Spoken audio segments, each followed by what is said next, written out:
Right,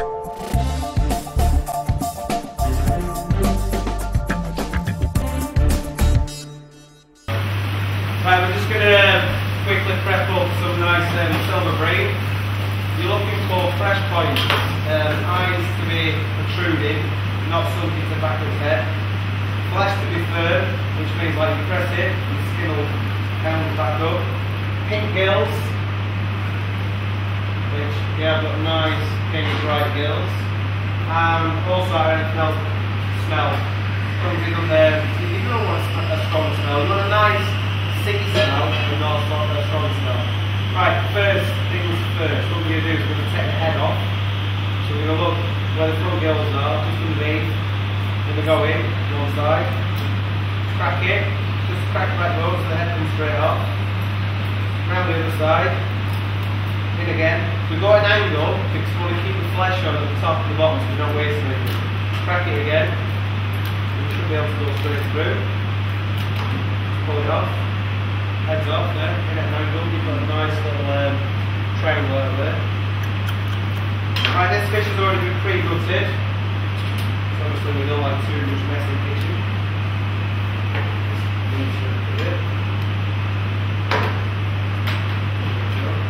Right. Should really use a pair of scissors for this. I'm going to take off the bottom fins. Scissors would be easier, but everyone will like to do jobs harder for themselves. This has not been scaled, so what we're going to do is, I'm going to show you a funny angle so you can see what I'm doing. I'm going against the grain, that's how it has been scaled, but it's not properly. So we're looking to take off any excess scales. What we're missed by your fish bundles normally, or when you buy it off. What they normally use is like a firm steel brush, where they just brush it.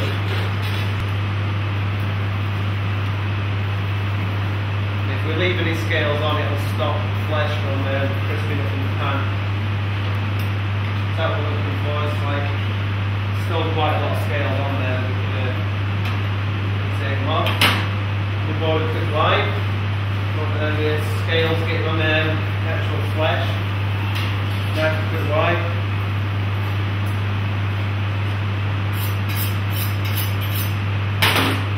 Then from this, tail to top, hand on your fish, you're going to go into the bag, keeping the knife against the bones.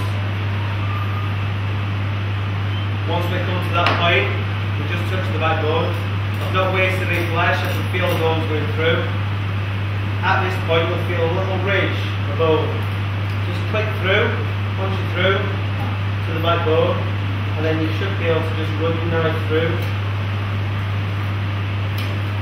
Then from that, lift it up, straight down the middle. Doing a nice little neat fillet. Same again, opposite side. This time, top to bottom, just doing opposite sides.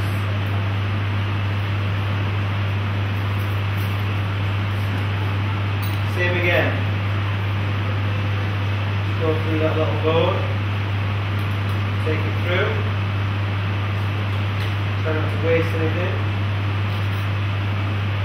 Watch it through there.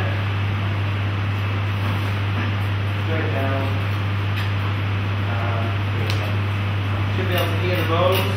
What I said. There's not much wasted there at all. Bones can be used for fish stock. You need to use the head for the fish stock.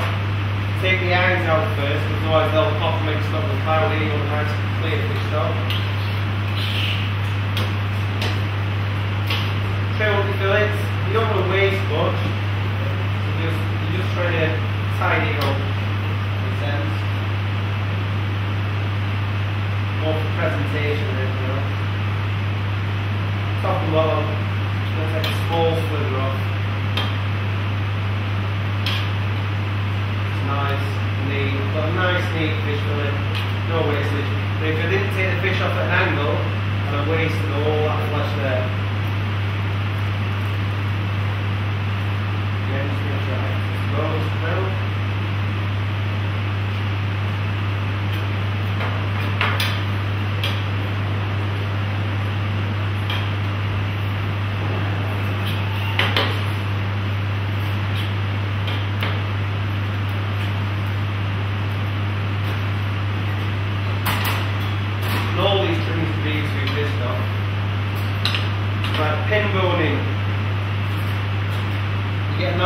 line of pin bones going down the inside. The best way to do it is either with a pair of tweezers, most people put their eyebrows in, take it down, or you can quickly move your knife to deep boning. So all I'm going to do is I'm going to go in at an angle, push across, and I should be able to just peel the bones out. This way, you do waste a little bit of meat, but it's much quicker than all the pin bones out one strip. Easy.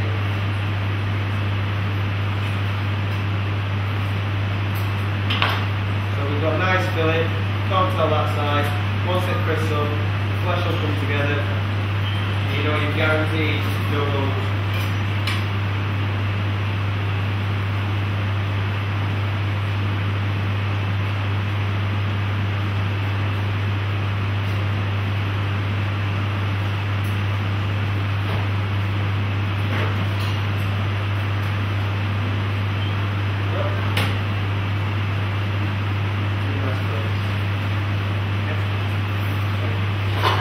Right, I'm just going to cook up this bream.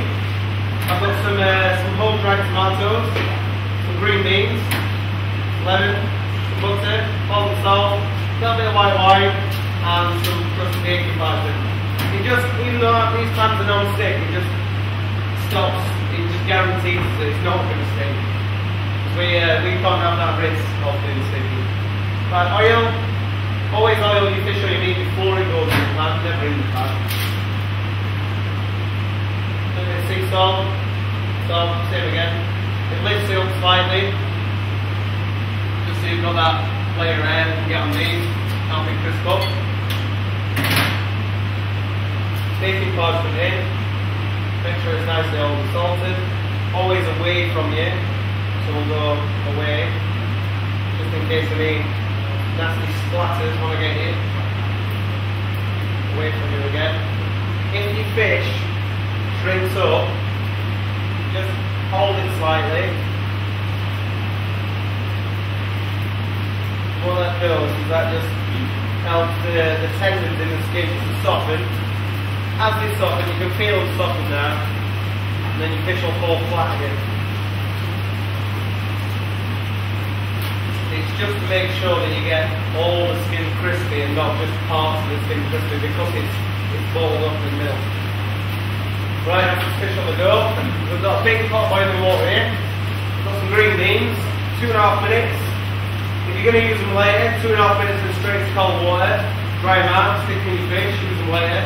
If not, 2.5 minutes in the pan, straight out, roll through a little butter, done. So 2.5 minutes. This fish doesn't take very long. A few minutes, skin side down, crisp it up all the way. You're going to take it so the flesh just starts to turn colour. Just it goes more whitey colour when you know it's cooked. And as it gets just to the top, and you can see the cooked flesh just starting to peer through the raw, that's the point you want to turn it over, flip it, finish it off with your butter and your lemon juice, and it's done. Really quick, in, out, finish. Right, just starting to come through. I'm going to take that now, bring it over. Nice and crispy. Lovely.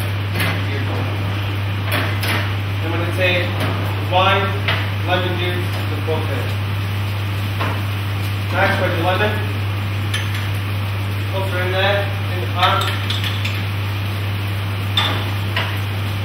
Lemon juice, straight in. Lemon, in. Same as we always do, it's over your pan. You're going to get all that juice nice and cool up. The lemon's in there, so you get all the oils from the zest on the top of your fish.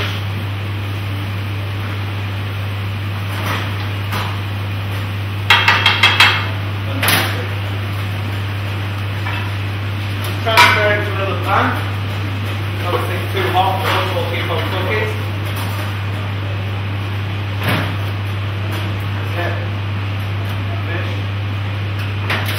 Right, now we're going to finish it again sun-dried tomatoes in the pan. Nice and summery. A little bit of the oil. Get the green beans. Green beans in as well. Really quick and easy dish this. And all we've got is nice, lovely fish, green beans, sun-dried tomatoes. Then just to polish it off, a little bit of white wine. Leave it raw, don't bother cooking it down. I like that nice acidic wine taste in there. That'll just mix in with your sauce and your juices. Taste